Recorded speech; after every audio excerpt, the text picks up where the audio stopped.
पांडुनंदन युधिष्ठिर ने आए हुए सभी राजाओं को अलग अलग कार्यों का कार्यभार सौंपा।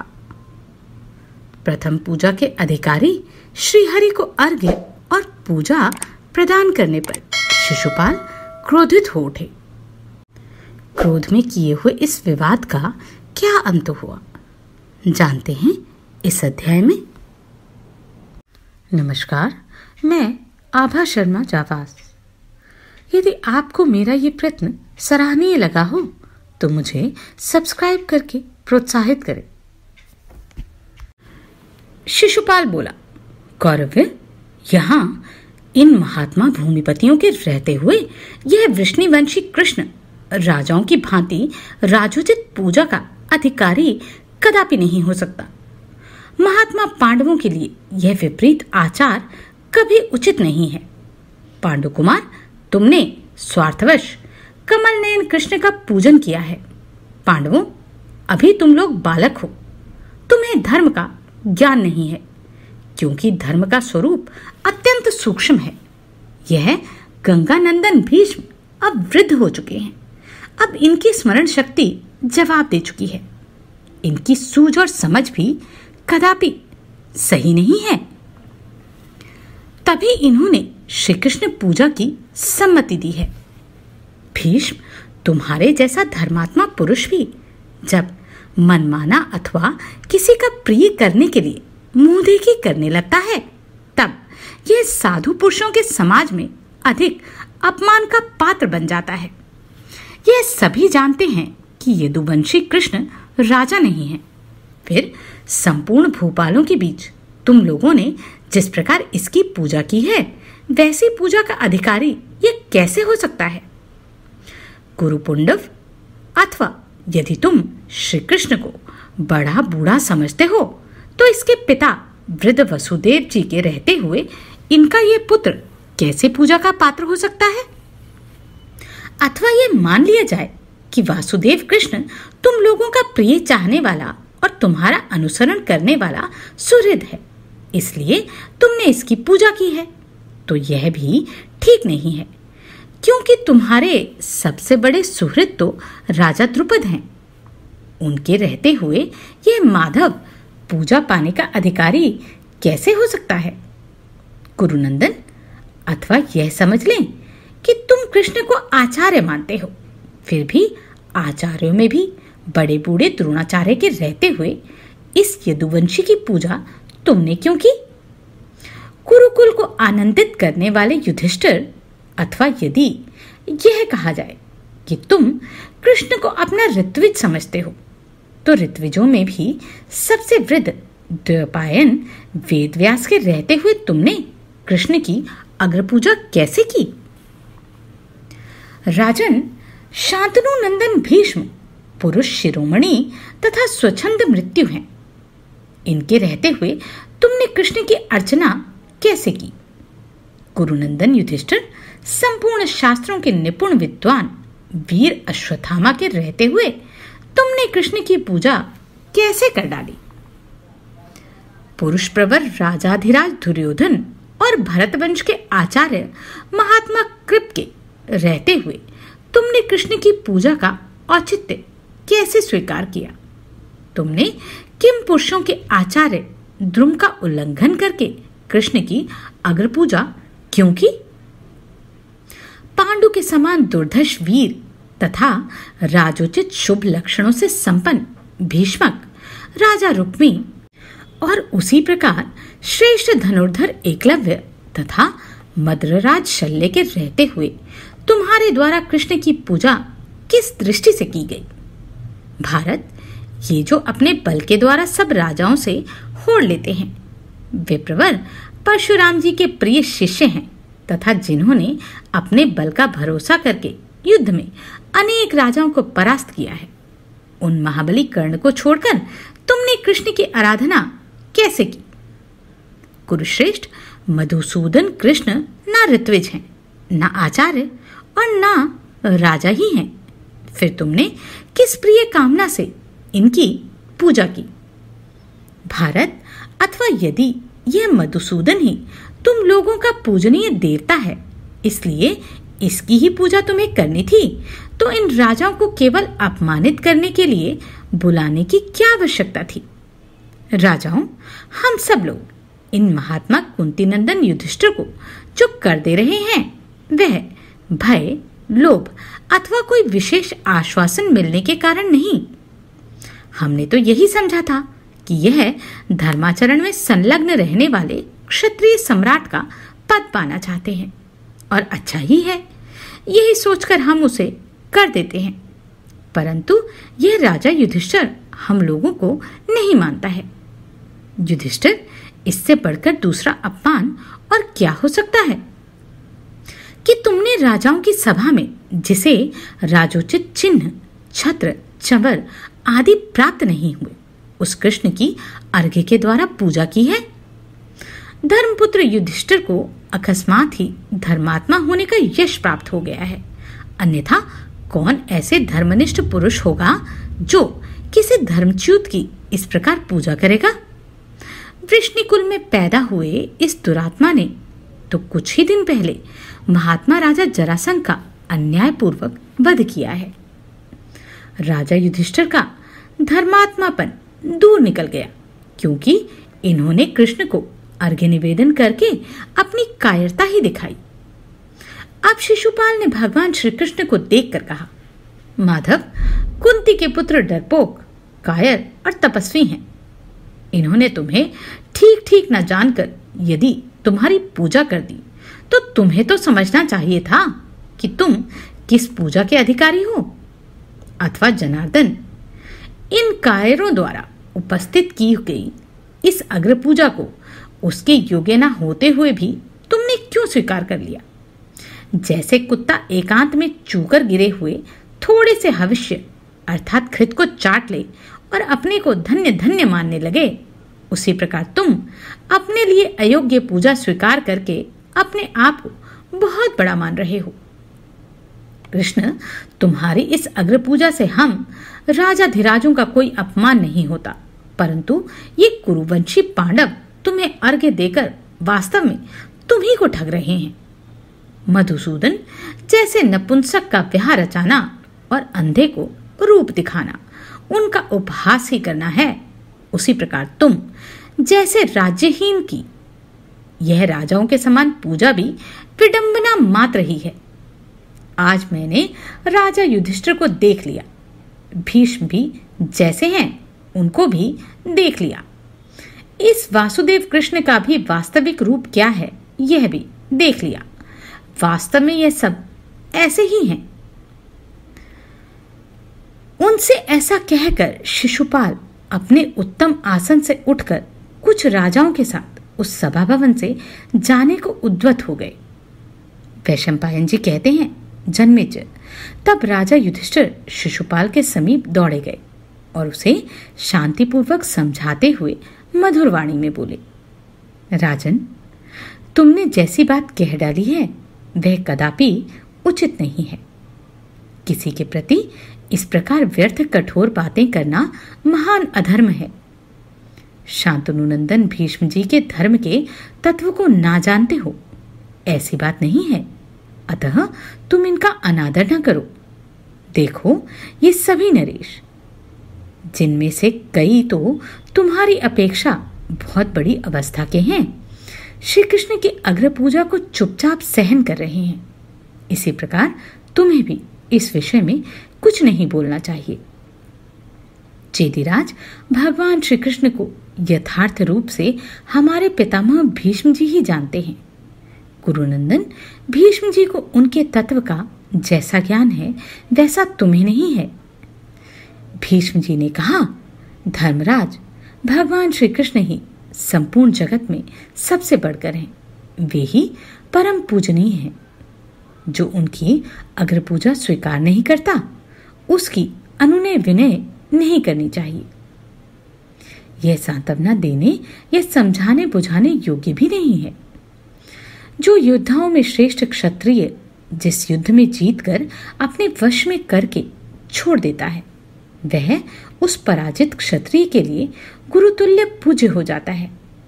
राजाओं के इस समुदाय में एक भी भूपाल ऐसा नहीं दिखाई देता जो युद्ध में देवकी नंदन श्री कृष्ण के तेज से परास्त न हो चुका हो। महाबाहु श्री कृष्ण केवल हमारे लिए ही परम पूजनीय हो ऐसी बात नहीं, ये तो तीनों लोकों के पूजनीय हैं। श्री कृष्ण के द्वारा संग्राम में अनेक क्षत्रिय शिरोमणि परास्त हुए हैं। यह संपूर्ण जगत वृष्णिकुल भूषण भगवान श्री कृष्ण में ही पूर्ण रूप से प्रतिष्ठित है। इसलिए हम दूसरे वृद्ध पुरुषों के होते हुए भी श्री कृष्ण की ही पूजा करते हैं, दूसरों की नहीं। राजन, तुम्हें श्री कृष्ण के प्रति वैसी बातें मुंह से नहीं निकालनी चाहिए थी। उनके प्रति तुम्हें ऐसी बुद्धि नहीं रखनी चाहिए। मैंने बहुत से ज्ञानवृद्ध महात्माओं का संग किया है। अपने यहाँ पधारे हुए उन संतों के मुख से अनंत गुणशाली भगवान श्री कृष्ण के असंख्य बहुसम्मत गुणों का वर्णन सुना है।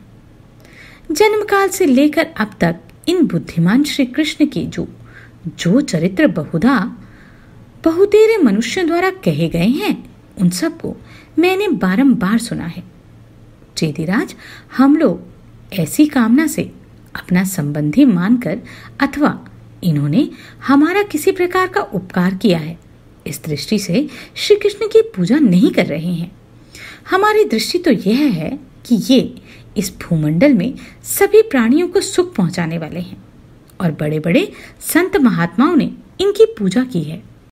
हम इनके यश, शौर्य और विजय को भली भांति जानकर इनकी पूजा कर रहे हैं।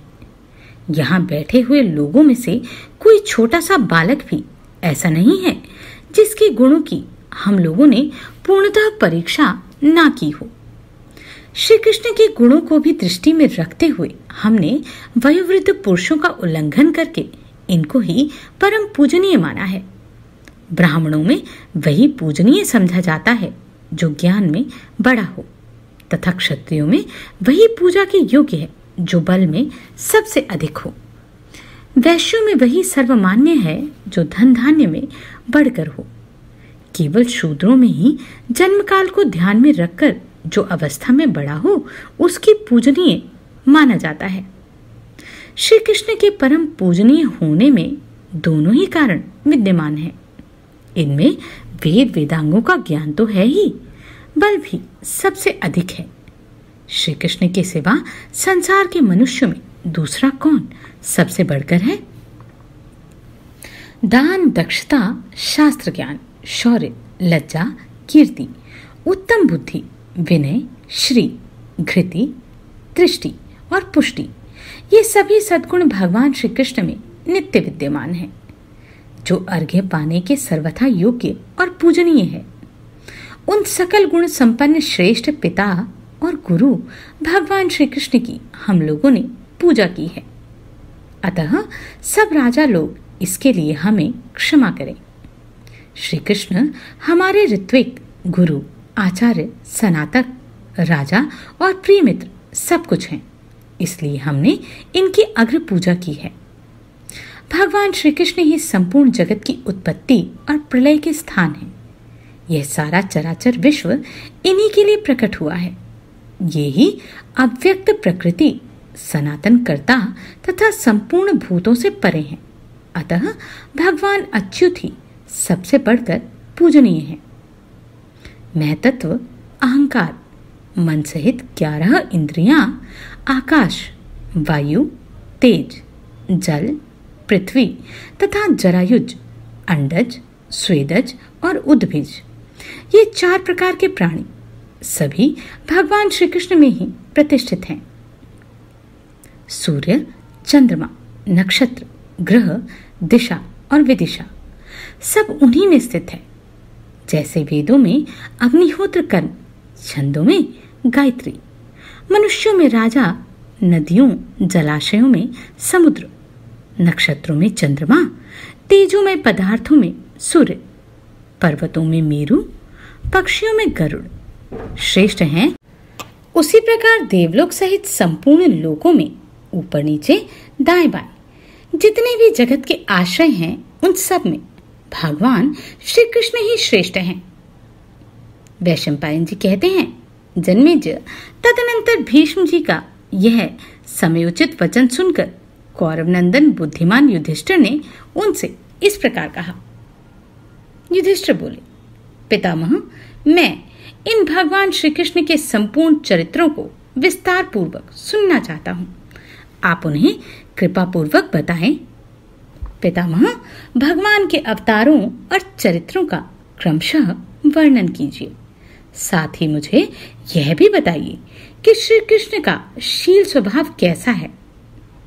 वैशंपायन जी कहते हैं, जन्मेजय, उस समय युधिष्ठिर के इस प्रकार अनुरोध करने पर भीष्म ने राजाओं के उस समुदाय में देवराज इंद्र के समान सुशोभित होने वाले भगवान वासुदेव के सामने ही शत्रुहंता भरत श्रेष्ठ युधिष्ठिर से भगवान श्री कृष्ण के अलौकिक कर्मों का, जिन्हें दूसरा कोई कदापि नहीं कर सकता था, वर्णन किया। धर्मराज के समीप बैठे हुए संपूर्ण नरेश उनकी यह बात सुन रहे थे।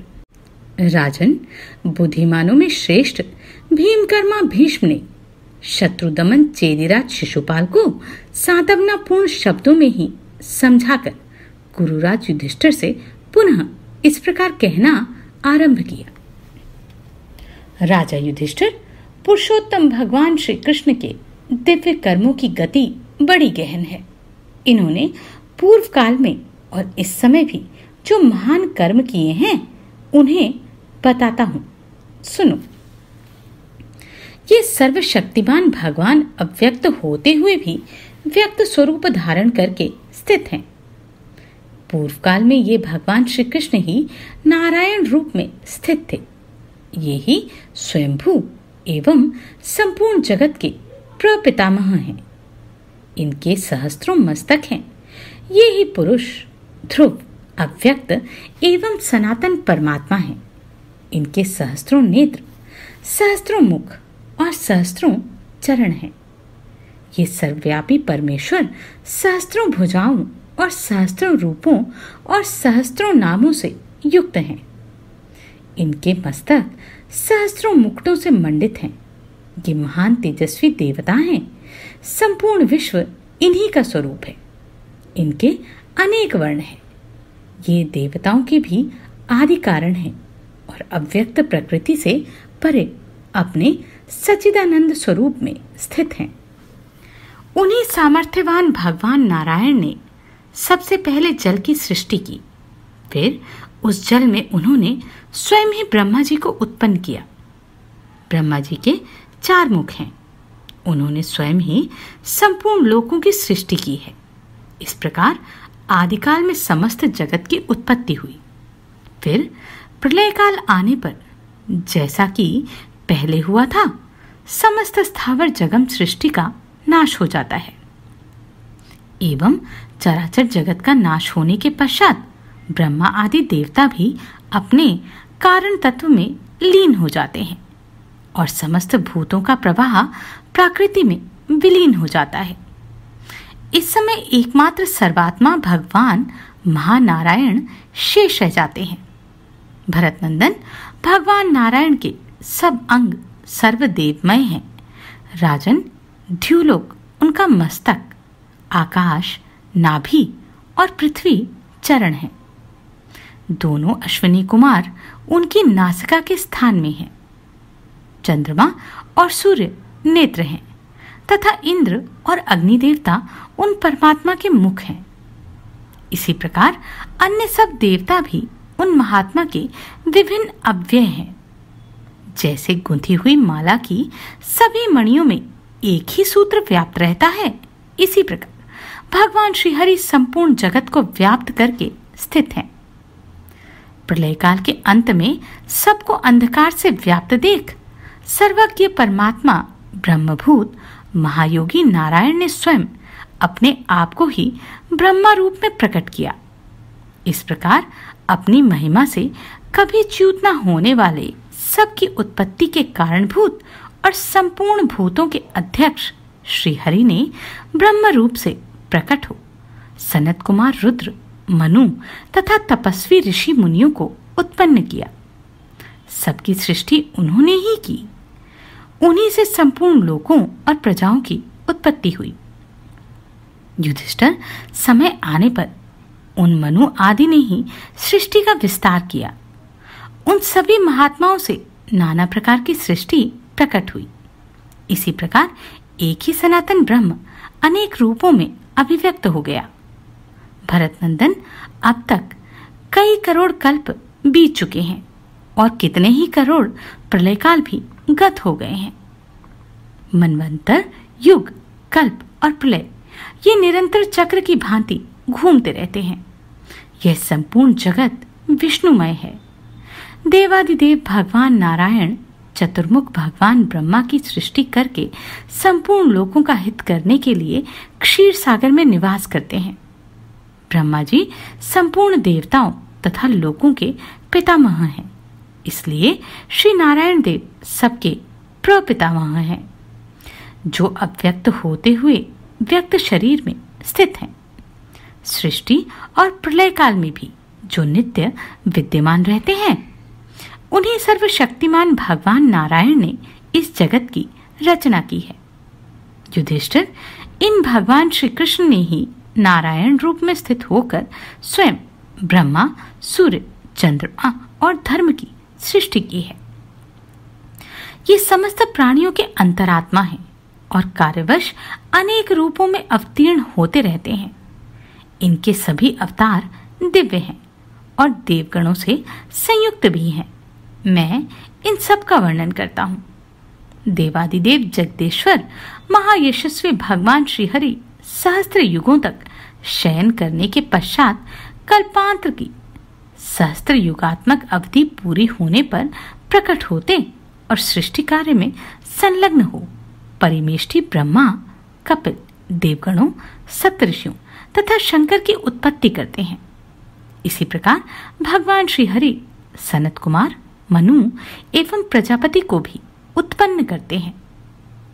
पूर्व काल में प्रज्वलित अग्नि के समान तेजस्वी नारायण देव ने देवताओं आदि की सृष्टि की है।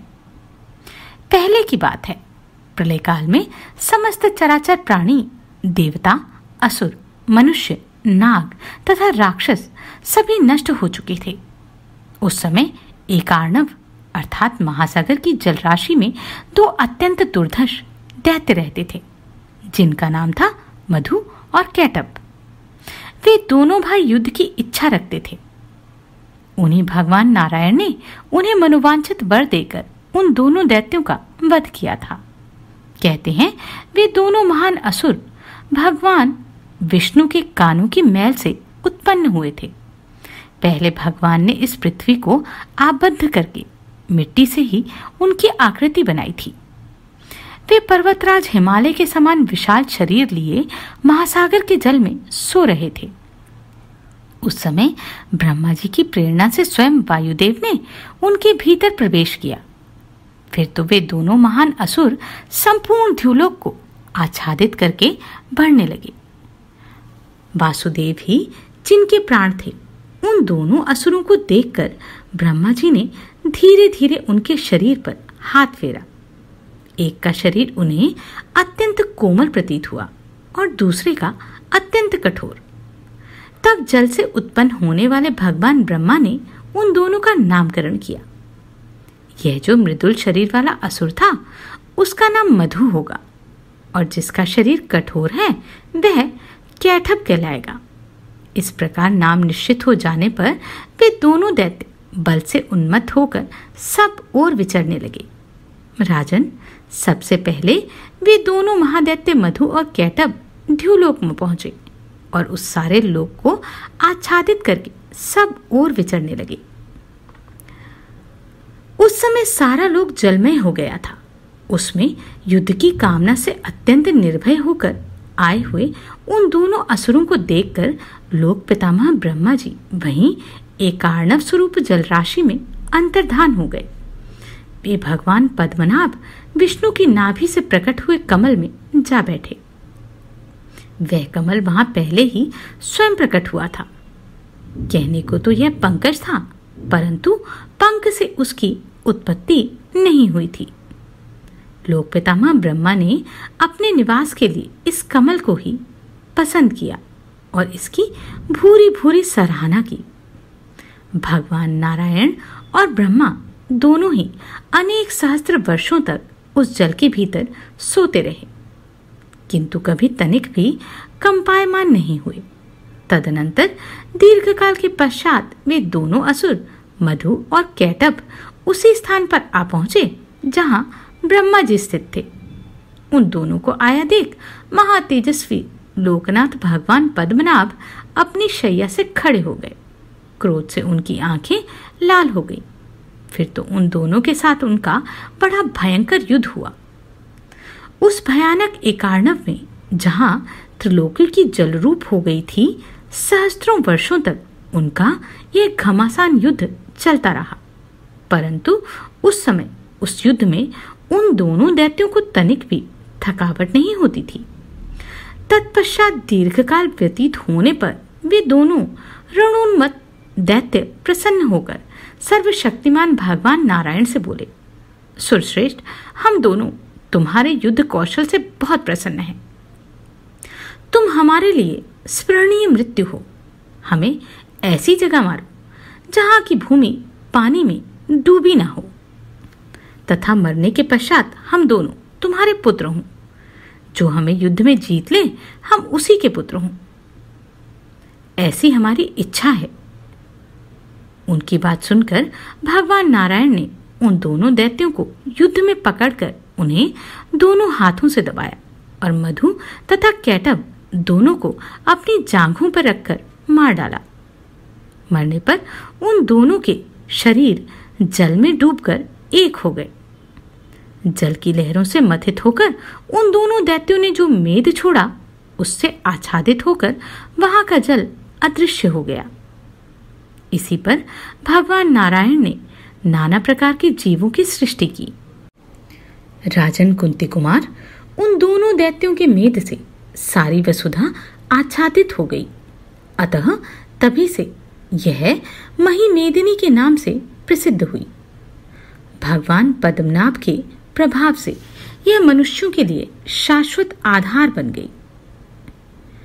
भीष्म जी कहते हैं, कुरुनंदन, भगवान के अब तक कई सहस्त्र अवतार हो चुके हैं। मैं यहाँ कुछ अवतारों का यथावत वर्णन करूंगा। तुम ध्यान देकर उनका वृतांत सुनो। पूर्व काल में जब भगवान पद्मनाभ समुद्र के जल में शयन कर रहे थे, पुष्कर में उनसे अनेक देवताओं और महर्षियों का प्रादुर्भाव हुआ। यह भगवान पौष्कारिक अर्थात पुष्कर संबंधी पुरातन अवतार कहा गया है, जो वैदिक श्रुतियों द्वारा अनुमोदित है। महात्मा श्री हरि का जो वराह नामक अवतार है, उसमें भी प्रधानतः वैदिक श्रुति ही प्रमाण है। उस अवतार के समय भगवान ने वराह रूप धारण करके पर्वतों और वनों सहित सारी पृथ्वी को जल से बाहर निकाला था। चारों वेद ही भगवान वराह के 4 पैर थे, यूप ही उनकी दाढ़ थे। क्रतु अर्थात यज्ञ ही दांत और चिति अर्थात इष्टिका चयन ही मुख थे। अग्नि जीभा, कुश, रोम तथा ब्रह्म मस्तक थे। वे महान तप से संपन्न थे। दिन और रात ही उनके 2 नेत्र थे। उनका स्वरूप दिव्य था। वेदांग ही उनके विभिन्न अंग थे। श्रुतियां ही उनके लिए आभूषण का काम देती थी। घी उनकी नासिका, श्रुवा उनकी थूथन और सामवेद का स्वर ही उनकी भीषण गर्जना थी। उनका शरीर बहुत बड़ा था। धर्म और सत्य उनका स्वरूप था। वे अलौकिक तेज से संपन्न थे। वे विभिन्न कर्मरूपी विक्रम से सुशोभित हो रहे थे। प्रायश्चित उनके नख थे।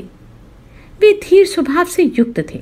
पशु उनके घुटनों के स्थान में थे और महान ऋषभ अर्थात धर्म ही उनकी श्री विग्रह था। उद्गाता का होम रूप कर्म उनका लिंग था।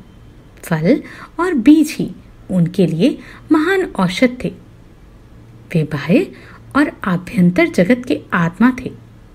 वैदिक मंत्र ही उनके शरीर और अस्थि का विकार थे। देखने में उनका स्वरूप बड़ा ही सौम्य था। यज्ञ की वेदी ही उनके कंधे, हविष्य, सुगंध और हव्य कव्य आदि उनके वेग थे। प्रागवंश अर्थात यजमान गृह एवं पत्नीशाला उनका शरीर कहा गया। वे महान तेजस्वी और अनेक प्रकार की दीक्षाओं से व्याप्त थे। दक्षिणा उनके हृदय के स्थान में थी। वे महान योगी और महान शास्त्र स्वरूप थे। प्रीतिकारक उपाक्रम उनके ओष्ठ और प्रवर्ग कर्म ही उनके रत्नों के आभूषण थे। जल में पड़ने वाली छाया अर्थात परछाई ही पत्नी की भांति उनकी सहायिका थी। वे मणिमय पर्वत शिखर की भांति ऊंचे जान पड़ते थे।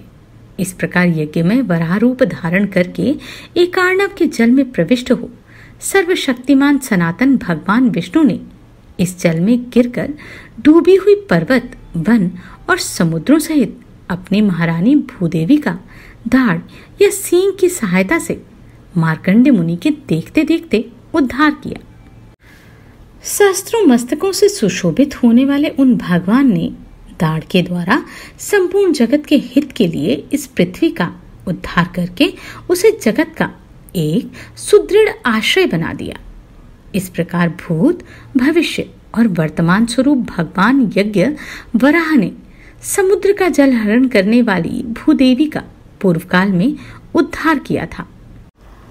उस समय उन देवादिदेव विष्णु ने समस्त दानवों का संहार किया था। यह वराह अवतार का वृतांत बतलाया गया। अब नरसिंह अवतार का वर्णन सुनो, जिसमें नरसिंह रूप धारण करके भगवान ने हिरण्यकश्यपु नामक दैत्य का वध किया था। मधुकैटभ की इस कथा को मैंने प्रथम बार सुना। इससे मुझे यह भी ज्ञात हुआ कि उन दोनों ने भगवान विष्णु से वर मांगा था कि वह उनके पुत्र के रूप में उत्पन्न हो। नरसिंह अवतार में किस प्रकार श्री विष्णु ने हिरण्यकश्यपु का वध किया जानते हैं अगले अध्याय में।